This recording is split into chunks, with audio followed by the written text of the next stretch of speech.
Paymium, le premier partenaire français pour investir dans les cryptos en toute sécurité, présente Sud Radio, les incontournables de la crypto-monnaie. Thomas Binet. Bienvenue dans ce nouvel épisode d'Oser investir les incontournables de la crypto-monnaie. Aujourd'hui, nous nous intéressons à une question stratégique de plus en plus débattue dans les cercles économiques et géopolitiques. Bitcoin pourrait-il devenir un outil de souveraineté monétaire et de dissuasion économique pour les États ? Un changement de paradigme s'annonce-t-il ? Pour y voir un peu plus clair, nous sommes avec notre expert Alexandre Stachenko, qui est directeur de la stratégie chez Paymium. Bonjour Alexandre. Bonjour Thomas. Alexandre, en mars dernier, les États-Unis ont annoncé la création d'une réserve stratégique nationale de Bitcoin constituée à partir d'actifs confisqués. C'est un signal fort quand même. Alors que peut-on en conclure du point de vue stratégique ? Oui, c'est un signal très fort, ça marque une évolution assez profonde. Ça signifie que Bitcoin n'est plus perçu uniquement comme un actif spéculatif ou marginal, mais comme un actif stratégique, comparable à l'or ou aux réserves de matières premières, le pétrole, l'alimentation, etc.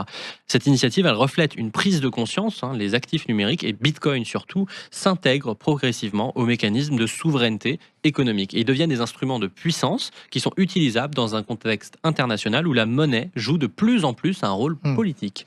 Et en quoi précisément Bitcoin peut-il renforcer une posture de dissuasion monétaire ? Par sa nature décentralisée, tout simplement. Bitcoin est insensible aux formes traditionnelles de contrôle étatique et donc il est pratiquement impossible à censurer, à saisir ou à geler l'accès, sans avoir l'accès aux clés privées des détenteurs. Ça fait un outil de réserve alternatif qui permet à un État d'assurer une partie de sa liquidité hors des canaux institutionnels classiques. Donc dans le cadre d'un conflit monétaire ou en cas de sanction, ça a été le cas pour la Russie qui s'est fait saisir ses avoirs en 2022 par exemple, disposer d'un tel actif offre une marge d'autonomie qui renforce la position de l'État concerné. Et donc ça peut avoir un effet dissuasif, ça réduit l'impact de la pression financière externe tout simplement. Alors, si je vous entends bien, ça suppose donc que les gouvernements reconsidèrent leur approche à l'égard de Bitcoin en l'intégrant non plus seulement comme un actif spéculatif, mais comme un levier potentiel dans leur politique économique et monétaire. Et exactement, tout à fait, c'est exactement l'enjeu. Jusqu'ici, Bitcoin a été vu comme un objet marginal, voire menaçant, évidemment, pour l'ordre monétaire, mais certains gouvernements, alors celui du Salvador en particulier, mais ont fait le choix de l'intégrer tout simplement dans leur politique et leur stratégie financière. Il y en a d'autres, comme le Bhoutan, le petit pays d'Asie, qui ont exploré le potentiel des cryptos à travers des politiques de diversification, ou d'innovation ou de minage, évidemment. Et si des États, évidemment, à plus grande échelle, on parlait des États-Unis, adoptaient des démarches similaires, eh bien, ça accélérait la transition tout simplement de Bitcoin vers un rôle d'actif monétaire secondaire ou principal, complémentaire face aux devises traditionnelles. Ça pourrait aussi redistribuer les cartes, tout simplement, sur la scène monétaire mondiale, en créant des nouvelles zones d'indépendance financière et monétaire. Mais alors, quelles seraient les conséquences concrètes pour la diplomatie et les équilibres internationaux, Alexandre ? C'est l'un des apports les plus significatifs de Bitcoin, à mon sens, dans le domaine des relations internationales, c'est qu'il y a une capacité à offrir une protection face à l'usage stratégique de la monnaie comme outil de pression.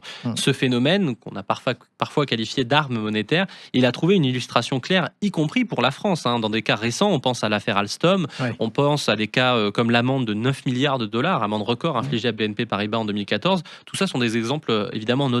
Dans ces affaires, le dollar américain a été utilisé comme levier d'extraterritorialité pour appliquer le droit et permettre à une puissance étrangère, en l'occurrence les États-Unis, de pénaliser ou de déstabiliser des entreprises françaises d'intérêt stratégique. Mais qu'est-ce que cela a mis en lumière ? Ça a mis en lumière la vulnérabilité que représente une trop grande dépendance à une monnaie étrangère dominante comme le dollar. Donc Bitcoin, en tant qu'actif neutre, sans centre décisionnaire, n'appartenant à aucun État, peut constituer une réserve stratégique complémentaire et un outil de commerce. Il forme il offre une forme d'autonomie, je dirais, monétaire potentielle qui peut contribuer à restaurer un certain équilibre dans les échanges internationaux en limitant la portée de sanctions unilatérales. Et ça ouvre la voie à une redéfinition des rapports de force, évidemment, sur la scène économique mondiale. Mais Alexandre, du coup, ce scénario, il n'est pas encore un peu trop théorique ou très théorique ? Il est pour l'instant encore un peu prospectif, bien sûr, mais de moins en moins hypothétique, puisque le fait que les États-Unis prennent l'initiative en faisant cette réserve stratégique, ça crédibilise évidemment l'hypothèse. D'autres puissances suivront, je pense que ne serait-ce que pour ne pas se laisser distancer, et on peut anticiper que des pays exportateurs d'énergie ou des États en quête d'autonomie monétaire verront dans Bitcoin une opportunité de diversification stratégique. Je pense évidemment aux BRICS en disant cela. À mesure que le marché se structure, des conditions politiques, techniques et juridiques pour une telle transition vont se mettre en place. À mon avis, nous sommes à un moment charnière. Merci Alexandre, et on se retrouve mercredi prochain pour un autre numéro d'Oser investir les incontournables de la crypto-monnaie. Et pour ce qui me concerne, je vous donne rendez-vous dimanche matin dès 9h30 sur Sud Radio. Sud Radio, les incontournables de la crypto-monnaie. Thomas Binet. Avec Pemium, le premier partenaire français pour investir dans les cryptos en toute sécurité.